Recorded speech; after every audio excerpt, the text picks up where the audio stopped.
India's number 1 varicose veins hospitals అబీస్ను సంప్రదించండి. మీ నొప్పి లేని ప్రయాణాన్ని ప్రారంభించండి.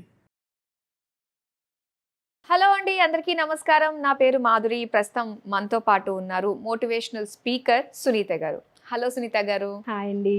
సో పిల్లల్ని ఎక్కడ వాళ్ళని అర్థం చేసుకుని ఏ రకంగా వాళ్ళలో ఉన్న టాలెంట్ని బయటకు తీసుకురావాలా అన్న దానిపైన మీరు వర్క్ చేస్తున్నారు. సో అందులో సక్సెస్ అయ్యారు. మీ చుట్టూ ఉన్న పిల్లలే దానికి సాక్ష్యం అనే చెప్పచ్చు. అయితే ఇప్పుడున్న పిల్లల్లో చాలామంది చూసుకున్నట్లయితే సో చదవరు, చెప్పిన మాట వినరు, అంతవరకు ఓకే. ఒక ఎక్స్టెంట్కి వెళ్ళిపోయారండి. ఏంటంటే ఒక క్రూయల్ మెంటాలిటీలోకి వెళ్ళిపోయారు. ఒక మృగంలాగా, పెద్దవాళ్లే మృగాల్లాగా బిహేవ్ చేస్తారు అనుకోవడంలో తప్పులేదు. పిల్లలు కూడా అలానే చేస్తున్నారు. దానికి తగ్గట్టుగానే ఎన్నో సంఘటనలు మనం చూసాము. ఒక 10th క్లాస్ చదువుతున్న అమ్మాయి తల్లినే హత్య చేసింది అని. అలానే రీసెంట్గా నల్గొండలో చూసుకున్నట్లయితే 10th క్లాస్ చదువుతున్న పిల్లలు, ఒక అబ్బాయి అమ్మాయిని, అదే క్లాస్లో చదువుతున్న అమ్మాయిని రేప్ చేశాడు. సో వీళ్ళకి ఇలాంటి ఆలోచనలు ఎలా వస్తున్నాయి, అంటే లోపం ఎక్కడ జరుగుతుంది అంటారు అసలు అన్న విషయాలు తెలుసుకోవాలనుకుంటున్నామండి. అయితే మీరు కానీ సమాజంలో నేను కానీ ఎవరైనా ఆ రోజు జరిగిన ఇన్సిడెంట్నే చూస్తున్నాం. ఒక అమ్మాయి వాళ్ళ అమ్మని చంపేసింది, ఒక బాబు ఇంకొక పాపని రేప్ చేశాడు. ఆ రోజు జరిగిన ఆ ఇన్సిడెంట్లో వాళ్ళది తప్పే, ఎగ్జాక్ట్లీ 100% వాళ్ళది తప్పే. కానీ ఆ ఇన్సిడెంట్ ఒక్కదాన్ని బేస్ చేసుకొని వీళ్ళది బిహేవియర్ ఇదే అని మనం ముద్ర వేయరాదు. చూడండి, ఒక తప్పు జరగడానికి ముందు దానికి వెనక ఎన్నో కారణాలు ఉంటాయి. దాని మూలాల్లోకి వెళ్ళి మనం తెలుసుకోవాలి. ఇప్పుడు ఒక పాప వాళ్ళ అమ్మని చంపేసింది అంటే అది ఆ రోజు తీసుకొని డెసిషన్ తీసుకొని అప్పటికప్పుడు చేసినటువంటి చర్య కాదు. తన మనసు లోపుల్లో ఎప్పటి నుంచో ఉన్నటువంటి ఒక చర్యకి, అంటే ఉన్నటువంటి బాధకి ప్రతిరూపం అది అలా బయటికి వచ్చింది. ఇప్పుడు మనకి న్యూటన్ లా ఉంటుంది కదండి, every action has equal and opposite reaction. అంటే ప్రతిదానికి ఒకటి ఉంటుంది, దానికి రివర్స్లో ఒక యాక్షన్ వస్తుంది. ఇప్పుడు ఈ చర్యకి ఏంటంటే దీనికి వెనక ఏదో ఒక కారణం ఉంటుంది. ఆ కారణాలు ఏమై ఉంటాయంటే మెయిన్గా ఎన్విరాన్మెంట్ ఎఫెక్ట్ చేస్తుంది పిల్లలని. ఎలాంటి పరిస్థితుల్లో పెరుగుతున్నారు, కుటుంబ పరిస్థితుల్లో మెయిన్గా ఇలాంటి క్రూయల్ మెంటాలిటీ ఉన్న పిల్లలలో సింగిల్ పేరెంట్ ఉన్న వాళ్ళు ఎక్కువ మంది ఉంటారు. ఓకే. సింగిల్ పేరెంట్ ఉన్నప్పుడు ఇక్కడ మదర్ కానీ ఫాదర్ కానీ సింగిల్ పేరెంట్ ఉండి వాళ్ళ పిల్లల్ని రేస్ చేసేటప్పుడు, ఈ మదర్ ఒకటే సింగిల్ పేరెంట్ అనుకుందాం ఎగ్జాంపుల్కి. ఈ మదర్ ఏమైనా ఆలోచిస్తుందంటే ఫాదర్ లేరు కదా, మా పాపను కానీ బాబుని కానీ అసలు వీళ్ళకి ఫాదర్ లేని లోటు తెలియకుండా పెంచాలి, అన్నీ ఇచ్చేయాలి, వాళ్ళ శక్తికి మించి వాళ్ళు ఏం చేయగలుగుతారో అంతకు మించి చేస్తారు, పిల్లల్ని బాగా చూసుకోవాలి, అదొక్కటే వాళ్ళ మోటో.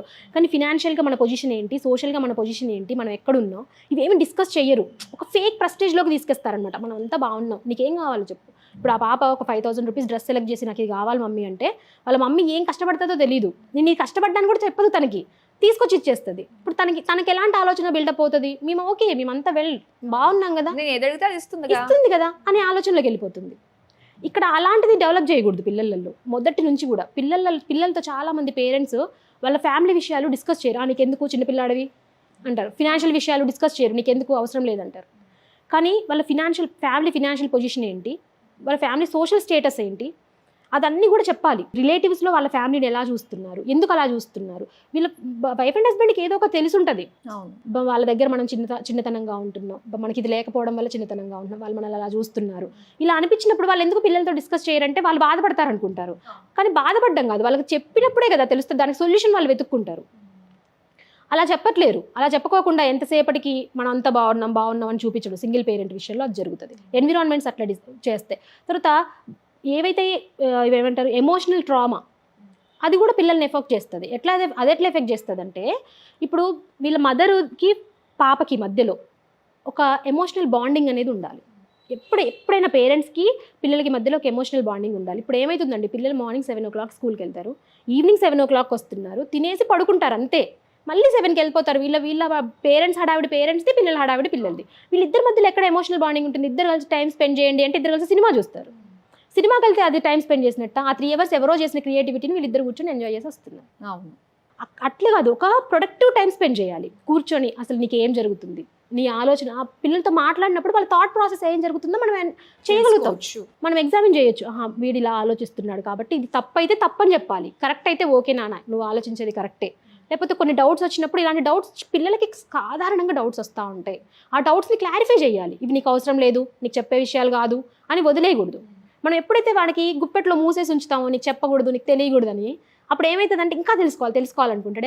ఎవరి దగ్గర తెలుసుకోవాలనుకుంటాడు? ఫ్రెండ్స్ దగ్గర తెలుసుకోవాలంటారు. ఇది థర్డ్ది, ఇన్ఫ్లుయెన్స్ ఫ్రమ్ అదర్స్. బయట నుంచి ఇన్ఫ్లుయెన్స్ వస్తుంది. ఇప్పుడు ఈ తెలుసుకోవాలనుకున్న బాబుకి 15 years ఉంటే వాడి ఫ్రెండ్కి 15 years, వీడికి ఎంత ఎక్స్పీరియన్స్ వాడికి అంత ఎక్స్పీరియన్స్, వాడికి తెలిసిన విషయాలు వీడికి చెప్పి అబ్బా ఇదే నిజం అనుకుంటారు, ఇద్దరు కలిసి తప్పు చేయడానికి అవకాశం ఉంటుంది. అదే పేరెంట్ నువ్వు అడిగే క్వశ్చన్కి ఆన్సర్ ఇది, నువ్వు ఇంతవరకు తెలుసుకుంటే చాలు నీ ఏజ్కి ఆన్సరు ఇది, కాబట్టి ఆన్సర్ వాడికి ఎప్పుడైతే డౌట్ క్లియర్ చేసామో వాళ్ళ ఫ్రెండ్స్ దగ్గర డిస్కస్ చేయడు కదా. అవును, డిస్కస్ చేయడు. ఇంకా ఫ్రెండ్ అడిగితే కూడా వీడు మా మమ్మీ చెప్పిందిరా ఇదే కరెక్ట్, మా డాడీ చెప్పారు ఇదే కరెక్ట్ అంటారు. అట్లా జరగట్లేదు, అసలు మాట్లాడుకోవడమే జరగట్లేదు. ఫ్యామిలీలో డిన్నర్ అయినా ఫ్యామిలీ అందరు కలిసి డిన్నర్ చేయాలి. ఈవెన్ కలిసి డిన్నర్ చేసే ఫ్యామిలీస్లో కూడా ఏం జరుగుద్దంటే most of the times TV పెట్టేస్తారు, టీవీ నడుస్తూ ఉంటుంది, టీవీ చూస్తూ తింటూ ఉంటారు. ఆ టీవీ మాట్లాడుతుంది, వీళ్ళు తినడం గురించి మాట్లాడుకోవట్లేరు.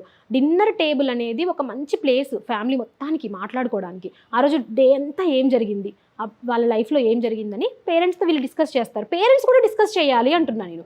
పేరెంట్స్ కూడా అబ్బాయి ఈరోజు ఆఫీస్లో ఇలా జరిగింది, ఇంత వర్క్ హెక్టిక్ షెడ్యూల్ ఉండింది, ఇలా ఉండిందంటే మా డాడీ మా కోసం ఇంత కష్టపడుతున్నారు, మా మమ్మీ ఇలా కష్టపడుతున్నారు అని వాళ్ళు కూడా అర్థం చేసుకుంటారు. వాళ్ళు బయటికి ఎక్స్ప్రెస్ చేయాల్సిన అవసరం కూడా లేదు, చెప్పాల్సిన పని కూడా లేదు. కానీ వాళ్ళ సబ్కాన్షియస్ మైండ్లో ఒకటి ఉంటుంది అనమాట, వాళ్ళు ఎప్పటికైనా కూడా దాన్ని తెలుసుకోగలుగుతారు.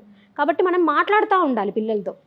ఇప్పుడు పిల్లల్లో క్రియువల్ మెంటాలిటీ రావడానికి మెయిన్గా 3 reasons ఉంటాయి. ఎన్విరాన్మెంట్, కుటుంబంలో ఉండే పరిస్థితులు, తర్వాత ఎమోషనల్ ట్రామా, ఏవి వాళ్ళకి భావోద్వేగంగా వాళ్ళని ఎవరు కూడా వాళ్ళకి తప్పుడు భావోద్వేగాలు వచ్చినప్పుడు దాన్ని ఎవరు సరి చేయకపోవడం.